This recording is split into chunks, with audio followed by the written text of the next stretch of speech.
नमस्कार, स्वागत है आप सभी का IB स्टार न्यूज में और मैं हूं आपके साथ जुबैर चौधरी। वक्त तो चला है देश लाइव का, जहां सबसे पहले बात करेंगे एनसीपी प्रमुख शरद पवार की। बता दें कि अडानी मुद्दे पर विपक्षी दलों की अलग राय रखने के बाद शरद पवार ने अब पीएम मोदी की डिग्री के बारे में बड़ा बयान दिया है। इसके बाद उन्होंने विपक्ष के एक और मुद्दे की हवा निकाल दी है। दरअसल दिल्ली के मुख्यमंत्री अरविंद केजरीवाल और उद्धव ठाकरे सहित विपक्षी दल के कई नेता प्रधानमंत्री की डिग्री पर सवाल खड़े कर रहे हैं।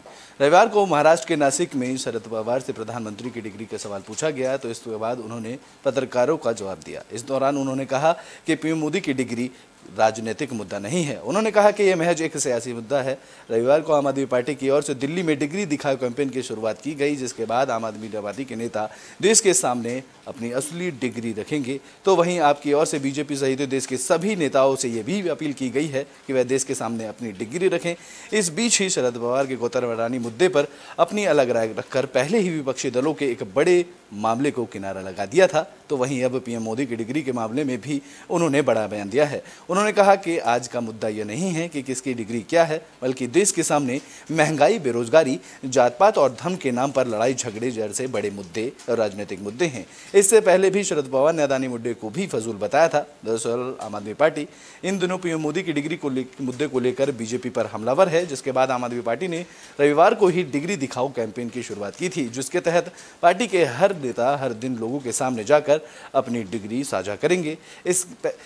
इससे पहले ही बीते महीने आम आदमी पार्टी की ओर से पीएम मोदी को हटाओ, देश बचाओ के बाद क्या भारत के पीएम पढ़े लिखे होने चाहिए वाले पोस्टर दिल्ली में लगाए गए थे। ऐसे में शरद पवार का बयान आम आदमी पार्टी की इस मुहिम को तगड़ा झटका लगाता जा रहा है। इससे पहले भी शरद पवार ने अडानी मसले पर जेपीसी मांग को झटका देते हुए कहा था कि यह निष्पक्ष जांच नहीं होगी, क्योंकि 21 में से 15 सदस्य सत्ता पक्ष के होंगे। जिसके बाद शरद पवार के बयान पर विपक्ष में हलचल मच गई थी।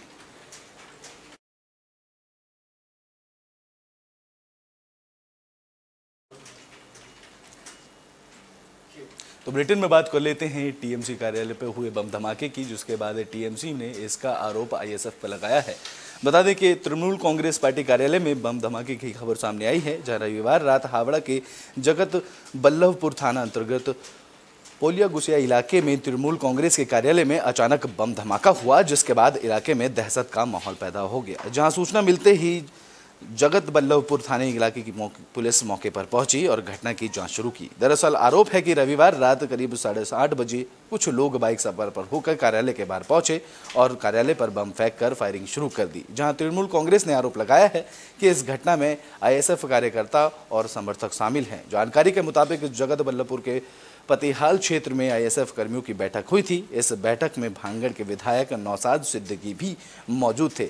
इस दौरान तृणमूल युवा अध्यक्ष शेख निजाम ने आरोप लगाते हुए कहा कि इस बैठक के खत्म होने के बाद ही कार्यकर्ताओं के समर्थकों ने इलाकों में हंगामा करने की कोशिश की और माहौल खराब किया गया। उन्होंने बताया कि वो अपने पार्टी कार्यालय में बैठे थे, तभी अचानक उन पर हमला हुआ।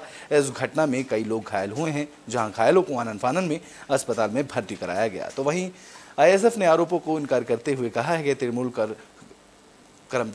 तृणमूल कार्यकर्ता खुद घटना को अंजाम दे रहे हैं और आरोप हम पर लगा रहे हैं। पुलिस घटना की जांच कर रही है और घटना की जांच के बाद ही सारा सच सामने आएगा।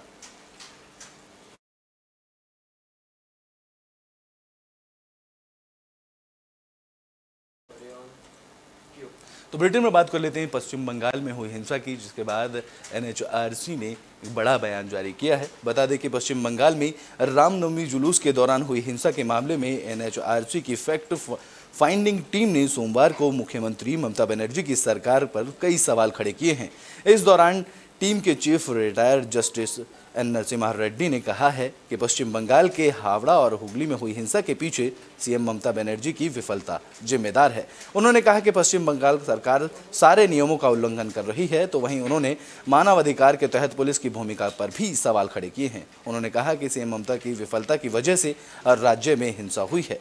बता दें कि बीते हफ्ते जब एनएचआरसी की टीम पश्चिम बंगाल में हुई हिंसा की जाँच करने हुगली पहुंची थी, तो बंगाल पुलिस ने उन्हें आगे बढ़ने से रोक दिया था, जिसके बाद पटना हाईकोर्ट के पूर्व चीफ जस्टिस नरसिम्हा रेड्डी के नेतृत्व में बनी 6 सदस्यों की फैक्ट फाइंडिंग टीम को बंगाल पुलिस ने हिंसा प्रभावित हुगली जिले का दौरा करने से रोक दिया था। इस मामले पे जस्टिस रेड्डी ने कहा था कि पुलिस कह रही है कि सीआरपीसी की धारा 144 लागू की गई है, लेकिन ऐसा कुछ भी नहीं है। उनका कहना है कि सरकार डरी हुई है क्योंकि सभी का पर्दाफाश हो जाएगा।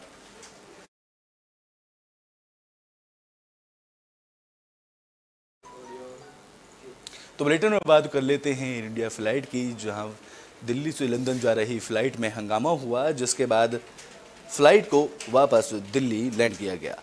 दिल्ली से लंदन जा रही एयर इंडिया की फ्लाइट में एक यात्री ने जमकर हंगामा किया। हंगामा इतना बढ़ गया कि फ्लाइट को वापस दिल्ली लौटना पड़ा। बता दें कि दिल्ली एयरपोर्ट पर एयरलाइंस ने पुलिस से शिकायत दर्ज कराई, जहां हंगामा कर रहे यात्री को पुलिस ने हिरासत में ले लिया। एयर इंडिया की फ्लाइट ने सोमवार की सुबह उड़ान भरी थी। बता दें कि इसके बाद दिल्ली से लंदन के लिए इस फ्लाइट ने उड़ान भरी, जिसके कुछ देर बाद ही एक यात्री ने फ्लाइट में मारपीट शुरू की, जहां क्रू मेंबर के साथ भी मारपीट की गई, जिसमें 2 लोगों को चोटें आई हैं। यात्री को काबू ना होते देख पायलट ने फ्लाइट को दिल्ली वापस लेने का फैसला किया, जिसके बाद दिल्ली एयरपोर्ट पर उतरने के बाद हंगामा कर रहे यात्री को पुलिस के हवाले किया गया। तो वहीं पुलिस ने एफआईआर दर्ज करके आगे की कार्रवाई शुरू की, जिसके बाद फ्लाइट को सोमवार दोपहर के लिए ही रिशेड्यूल कर दिया गया। बता दें कि इस दौरान एयर इंडिया के एक बयान जारी कर कहा कि 10 अप्रैल 2023 को दिल्ली लंदन हिथरो की जाने वाली एयर इंडिया की फ्लाइट AI 111 एक यात्री के गंभीर बेकाबू रवैये के चलते प्रस्थान के तुरंत बाद ही दिल्ली लौट आई है, जहां मौखिक और लिखित चेतावनी के बावजूद यात्री ने हंगामा जारी रखा, जिसके बाद कैबिन क्रू के 2 सदस्यों को चोटें भी आई हैं। जहां पायलट इन कमांड से दिल्ली लौटने का फैसला किया गया, जहां लैंडिंग के बाद यात्री को सुरक्षा कर्मियों को सौंप दिया गया है।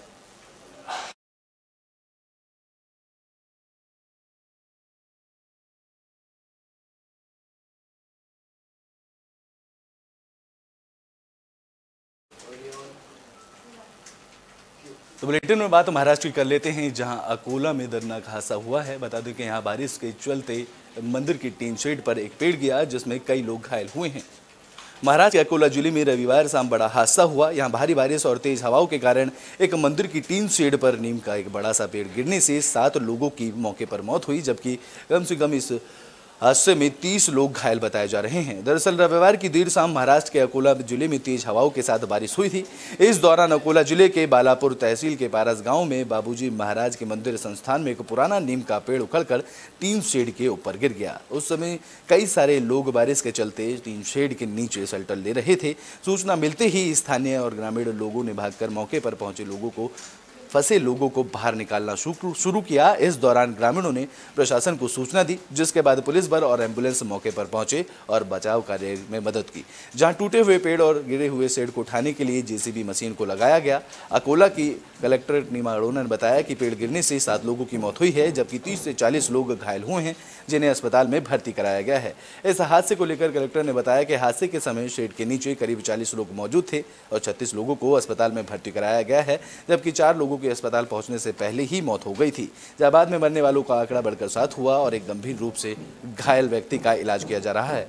इस घटना के बाद महाराष्ट्र के डिप्टी सीएम देवेंद्र फडणवीस ने हादसे पर दुख जताते हुए मृतकों को श्रद्धांजलि दी। उन्होंने ट्वीट कर कहा कि यह बताना दुखद है कि अकोला के जिले के पारस में एक धार्मिक समारोह के दौरान टीन शेड पर पेड़ गिरने से कुछ श्रद्धालुओं की मौत हुई है।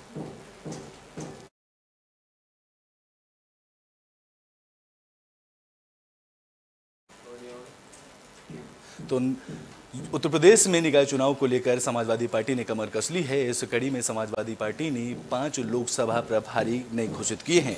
निकाय चुनाव के साथ लोकसभा चुनाव की तैयारियों में जुटी समाजवादी पार्टी ने 5 और लोकसभा प्रभारी घोषित कर दिए हैं। बता दें कि पार्टी ने अब रॉबर्टगंज, घोसी, बलिया के अलावा आंवला और हमीरपुर सीट पर प्रभारी घोषित किए हैं।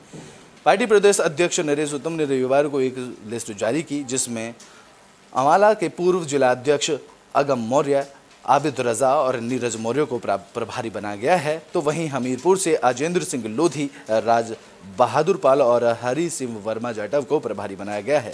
इसके अलावा रॉबर्टगंज से राजा नारायण उर्फ निराला को प्रभारी बनाया गया है। तो वहीं घोसी से राम अचल राजभर, चंद्रदेव राम, राजीव राय और पूर्व विधायक राम इकबाल सिंह को प्रभारी का जिम्मा सौंपा गया है। तो वहीं बलिया लोकसभा सीट पर राम अचल राजभर, पूर्व मंत्री राम गोविंद चौधरी, राजीव राय, पूर्व मंत्री अंबिका चौधरी, राम इकबाल सिंह को प्रभारी नियुक्त किया गया। बता दें कि इससे पहले पार्टी ने 11 लोकसभा सीटों के प्रभारियों का ऐलान किया था, जिसमें महाराजगंज, गाजियाबाद, कुशीनगर जैसी सीटों से प्रभारियों का ऐलान किया गया था। दरअसल समाजवादी पार्टी का मुख्य फोकस बूथ लेवल तक पार्टी की रणनीति को तैयार करना है और इसको लेकर संगठन को मजबूत बनाना है। इसी के मद्देनजर समाजवादी पार्टी की तरफ से लगातार प्रभारियों के नाम की घोषणा का ऐलान किया जा रहा है।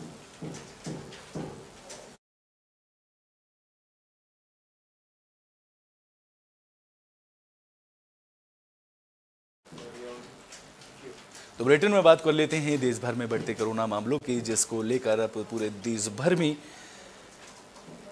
मेगा मॉक ड्रिल का भी आयोजन किया जा रहा है। देश में कोरोना के एक बार फिर से मामले बढ़ते जा रहे हैं, जहां पिछले 24 घंटे में भारत में कोरोना के 5,880 मामले सामने आए हैं, जबकि बीते 24 घंटे में कोरोना संक्रमण से कुल 14 लोगों की जान गई है। बता दें कि एक्टिव केस की संख्या बढ़कर अब 35,199 पहुंच गई है। दरअसल गर्मी का मौसम आते ही एक बार फिर से कोरोना वायरस के नए मामलों में बढ़ोतरी देखी जा रही है, जहां भारत के कुछ राज्यों में स्थिति काफी गंभीर बनी हुई है। कोरोना के बढ़ते आंकड़ों से आमजन और प्रशासन दोनों की चिंता बढ़ा दी है। बढ़ते मामलों को लेकर केंद्र सरकार भी एक्शन मोड पर आ गई है। इस बीच स्वास्थ्य मंत्रालय ने देश भर के अस्पतालों में तैयारियों की समीक्षा करने के साथ ही सोमवार और मंगलवार को राष्ट्रव्यापी मॉक ड्रिल की घोषणा की है। बता दें कि कई राज्यों में मास्क का चलन लौट आया है और सरकार ने सार्वजनिक जगहों पर मास्क पहनना अनिवार्य कर दिया है, जहां कुछ राज्यों में स्वास्थ्य विभाग की ओर से कोरोना से बचने और बूस्टर डोज लगाने के लिए निर्देश दे दिए गए हैं। बात करें राज्यों की तो केरल, महाराष्ट्र, दिल्ली और गुजरात जैसे कई राज्यों में कोरोना के मामलों में तेजी से बढ़ोतरी देखी जा रही है। जहां केरल में पिछले 24 घंटे में 1,799 नए केस आए हैं, तो वहीं महाराष्ट्र में 788, तो राजधानी दिल्ली में 755 कोरोना के नए मामले दर्ज किए गए हैं। जहां स्वास्थ्य विभाग की ओर से दिल्ली में कोरोना बचाव के उचित उपाय अपनाने और वैक्सीन की बूस्टर डोज लेने की भी सलाह दी गई है।